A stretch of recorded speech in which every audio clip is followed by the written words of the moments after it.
जय महालक्ष्मी जी। आइए जानते हैं लक्ष्मी जी के स्वरूप में छिपा संदेश।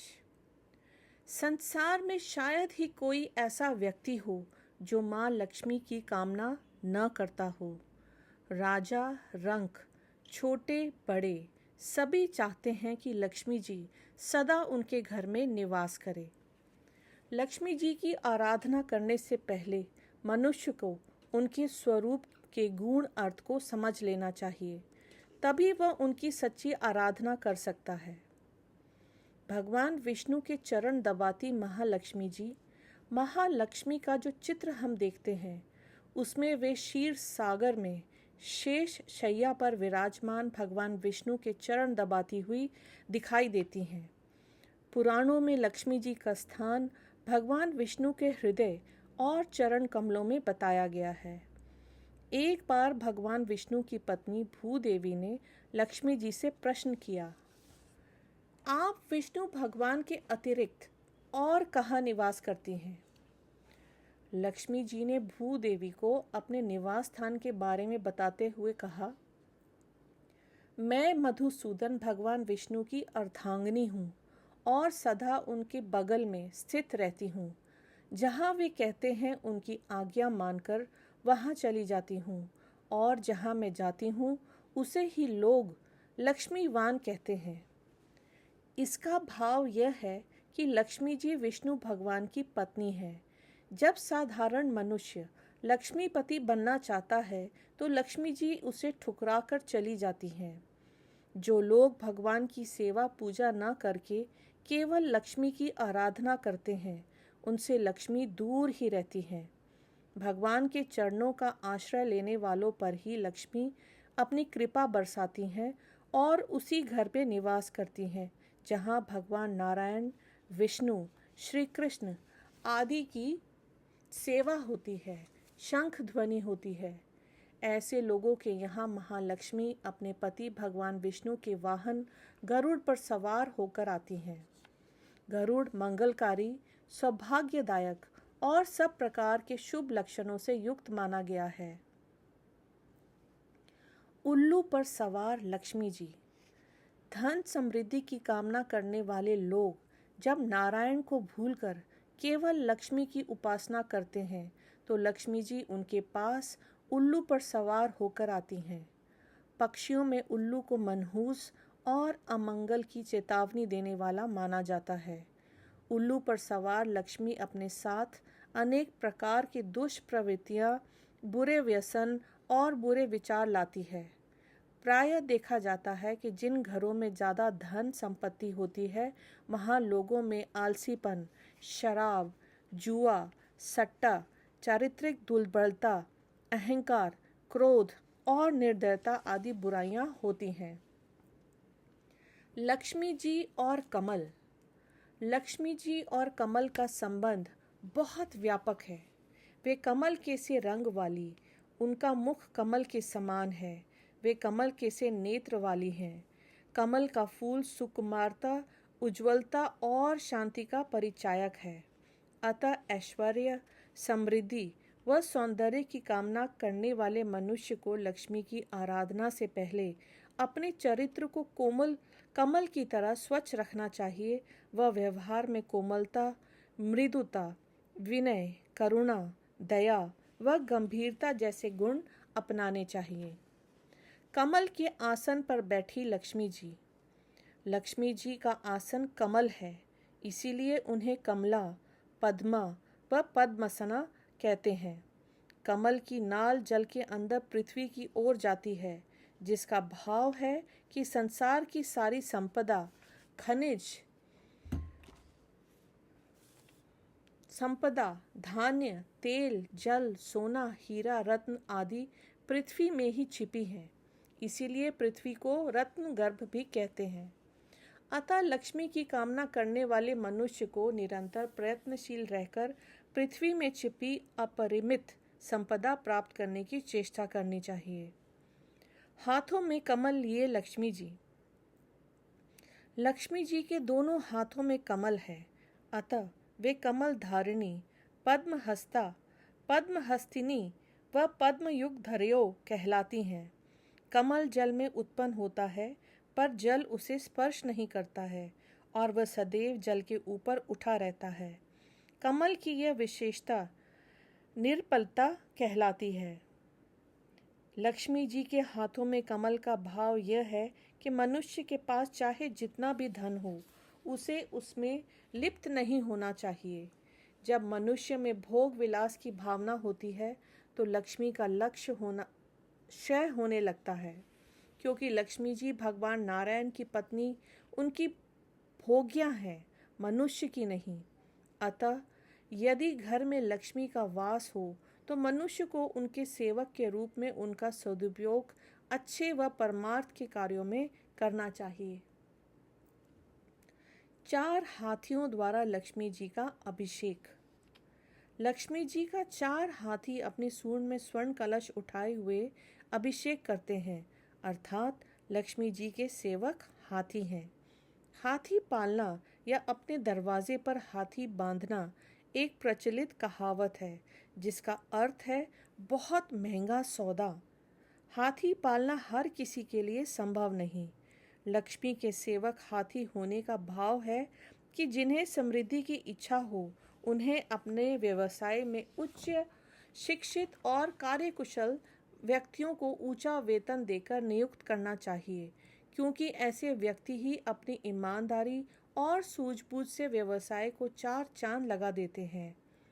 मुक्त हस्त से धन वर्षा करती लक्ष्मी जी के स्वरूप में उनका एक हाथ सदैव धन की वर्षा करता हुआ दिखाई देता है। इसका भाव है कि समृद्धि की इच्छा रखने वाले को सदैव सत्कार्यों और परोपकार के लिए मुक्त हस्त से दान करना चाहिए। दान से लक्ष्मी जी संतुष्ट और प्रसन्न होती हैं। रहीमन जी का दोहा है, पानी भाड़े नाव में, घर में बाड़े दाम, दोनों हाथ उलीचिए, यही सियाने काम। अर्थात नाव में पानी और घर में पैसा बढ़ने पर उनको बाहर निकालना ही समझदारी है, अन्यथा संकट का ही सामना करना पड़ेगा। अभय दान देती लक्ष्मी जी। लक्ष्मी जी का एक हाथ अभय मुद्रा में रहता है, अर्थात जननी माता लक्ष्मी भक्त जनों के दोषों पर ध्यान न देकर उनके अपराधों को क्षमा करके सदैव मुस्कुराती रहती हैं और उनका कल्याण कैसे करूं, यही चिंतन करती रहती हैं। इसका भाव है कि कभी लोगों को, अपने यहाँ काम करने वाले सभी लोगों को सुविधा, सहायता, सुख आशा और स्नेह प्रदान करना चाहिए, जिससे वे कष्ट, अभाव, चिंताओं और रोगों से मुक्त रह सकें। जब घर व्यापार में कार्य करने वाले प्रसन्नचित और अपने को सुकर्षित महसूस करेंगे, तभी नौकर मालिक के बीच द्वेष, असंतोष व अनिश्चितता का निकरण होगा। प्रकर्ष और समृद्धि की देवी के रूप में विष्णु पत्नी लक्ष्मी का संबंध दिवाली उत्सव से जोड़ा गया है। इसीलिए लक्ष्मी का एक नाम दीपलक्ष्मी प्रसिद्ध हुआ, जिसमें उनका एक या दोनों हाथों में दीपक रहता है। सुख समृद्धि की कामना रखने वालों को अपने घर का ही नहीं, वरना अपने आसपास का अंधेरा भी दूर करने का प्रयास करना चाहिए। दिवाली पर केवल अपने ही घरों में दीपक ना जलाएं, बल्कि मलनी बस्तियों के घरों में जहां अंधेरा हो, वहां जाकर उनके जीवन में रोशनी और खुशियां बांटें।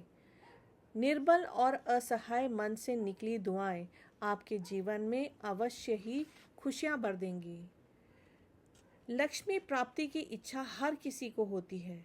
लक्ष्मी कृपा के लिए भगवान विष्णु की कृपा पाना अत्यंत आवश्यक है, क्योंकि लक्ष्मी उन्हीं के चरणों में रहती हैं। शास्त्रों में या भगवान विष्णु के किसी भी तस्वीर को देखें, आप पाएंगे कि माँ लक्ष्मी सदैव उनके चरणों में बैठी उनके चरण दबाती ही दिखती हैं।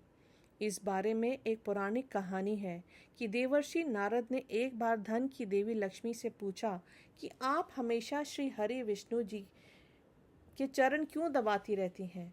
इस पर लक्ष्मी जी ने कहा कि ग्रहों के प्रभाव से कोई अछूता नहीं रहता, वह चाहे मनुष्य हो या फिर देवी देवता। महिला के हाथ में देवगुरु बृहस्पति वास करते हैं और पुरुष के पैरों में दैत्य गुरु शुक्राचार्य। जब महिला पुरुष के चरण दबाती है तो देव और दानव के मिलन से धन लाभ का योग बनता है। इसीलिए मैं हमेशा अपने स्वामी के चरण दबाती हूँ। भगवान विष्णु ने उन्हें अपने पुरुषार्थ के बल पर ही वश में कर रखा है। लक्ष्मी उन्हीं के वश में रहती है जो हमेशा सभी के कल्याण का भाव रखता है। विष्णु के पास जो लक्ष्मी है वह धन और संपत्ति है। भगवान श्री हरि उनका उचित उपयोग जानते हैं। इसी वजह से महालक्ष्मी श्री विष्णु के पैरों में उनकी दासी बनकर रहती हैं। वही एक अन्य पौराणिक कथा के अनुसार अलक्ष्मी अपनी बहन लक्ष्मी से बेहद ईर्ष्या रखती हैं। वह बिल्कुल भी आकर्षक नहीं है। उनकी आंखें भड़कीली, बाल फैले हुए और बड़े बड़े दांत हैं। यहाँ तक कि जब भी देवी लक्ष्मी अपने पति के साथ होती हैं, अलक्ष्मी वहाँ भी उन दोनों के साथ पहुँच जाती हैं। अपनी बहन का ये बर्ताव देवी लक्ष्मी को बिल्कुल पसंद नहीं आया और उन्होंने अलक्ष्मी से कहा कि तुम मुझसे और मेरे पति को अकेला क्यों नहीं छोड़ देती। इस पर अलक्ष्मी ने कहा कि कोई मेरी आराधना नहीं करता, मेरा पति भी नहीं है, इसलिए तुम जहाँ जाओगी मैं तुम्हारे साथ रहूँगी। इस पर देवी लक्ष्मी क्रोधित हो गईं और आवेग में उन्होंने अलक्ष्मी को श्राप दिया कि मृत्यु के देवता तुम्हारे पति हैं और जहाँ भी गंदगी, ईर्ष्या, लालच, आलस, रोष होगा तुम वहीं रहोगी। इस प्रकार भगवान विष्णु और अपने पति के चरणों में बैठकर माता लक्ष्मी उनके चरणों की गंदगी को दूर करती हैं ताकि अलक्ष्मी उनके निकट न आ सके। इस तरह वे अपने पति को पराई स्त्री से दूर रखने की हर संभव कोशिश कर रही हैं। माना जाता है कि सौभाग्य और दुर्भाग्य एक साथ चलते हैं। जब आपके ऊपर सौभाग्य की वर्षा होती है तब दुर्भाग्य वहीं पास में खड़ा अपने लिए मौका तलाशता है। अलक्ष्मी भी कुछ इसी तरह घर के बाहर बैठकर लक्ष्मी के जाने का इंतज़ार करती हैं। जहाँ भी गंदगी मौजूद होती है वहाँ लालच, ईर्ष्या, पति पत्नी के झगड़े, अश्लीलता, क्लेश और कलह का वातावरण बन जाता है। यह निशानी है कि घर में अलक्ष्मी का प्रवेश हो चुका है। अलक्ष्मी को दूर रखने और लक्ष्मी को आमंत्रित करने के लिए हिंदू धर्म से जुड़े प्रत्येक घर में सफाई के साथ साथ नित्य पूजा पाठ किया जाता है ताकि घर के लोगों को नकारात्मक ऊर्जा से बचाया जा सके। जय श्री हरि, जय माँ लक्ष्मी। तो ये है आज हमारी बहुत विस्तार से माँ महालक्ष्मी के बारे में कुछ जानकारी। मैंने पूरी कोशिश करी है कि मैंने आप सभी के लिए एक एक चीज़ जो हमारी पौराणिक कथाओं में वर्णित है आप सभी के सामने प्रस्तुत करने की, और मैं उम्मीद करती हूँ कि आप सभी को ये प्रस्तुति बेहद पसंद आई होगी। धन्यवाद।